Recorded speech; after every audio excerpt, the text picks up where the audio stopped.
to stretch your pecs or your chest.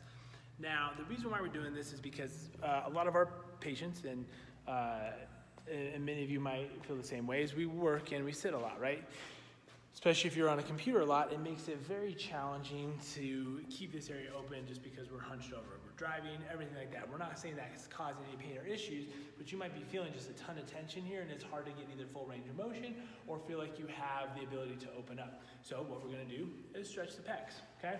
So now, you don't need any special equipment or anything like this. All you really need is just a wall or door jamb, but we will show one stress with the band as well. Now, the goal with any sort of stretching is to be able to elongate the tissue and hold it for a prolonged period of time. This not only helps with the neurological release, but it also does help open up the actual tissue itself, okay? What you need to do though is you need to be able to relax into it. Far too often, too many people go into a stretch and they push too hard, they end up holding their breath, and then they simply just start tightening up, which is the opposite of what we want. So, if this is a door jamb or a wall, all we're gonna do is this pec stretch here. So I like putting the elbow on the wall here just because you get a little bit more leverage and it doesn't create a lot of elbow issues as you kind of torque on a little bit more. But if you don't have any issues, totally fine to go into a long arm position or a short arm position.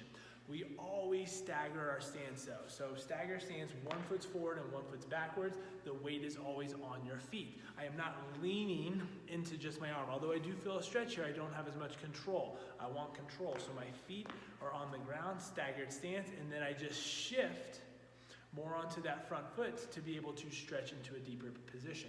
So I'm gonna back it up a little bit more so you guys can see what that is, because again, oftentimes many people are just hanging on their joints. So 1 foot forward, 1 foot back, I shift onto this front foot to be able to stretch this more. If ever something goes wrong, I let go, I'm in control. If I'm like this and something happens, right, it's not gonna be as good. So again, short lever, long lever, whatever works for you. 1 foot forward and 1 foot backwards, it does not matter, do what feels good for you. You might find though too, being able to rotate your hips offers a little bit of a deeper stretch. So for instance, if I'm here and I rotate, I feel that, right? And I lean in, even better. But I can have a conversation, I can sit here and I can stretch and I can open. Now, we can do the same thing with the band. With the band, what we do is put the wrist in the band, and then the hand goes around and grabs it so that I'm connected to it. Same thing here, now 1 foot forward, 1 foot backwards, and I can work now all sorts of different ranges of motion. This can be very beneficial because again, this is a fixed position. If I'm using an upright, all I really have is to be able to slide up in here. If I use the band, now I can go through all sorts of different ranges of motion and twist internal and external rotation to be able to hit all the different fibers that I need to be able to do. So again, if you're feeling tight in here, you're feeling like your range of motion sucks, being able to stretch and open your chest can be very beneficial. And again, if you work or you have a long commute, you work at a computer, we should be doing this on the daily anyways, just to help keep that openness, okay?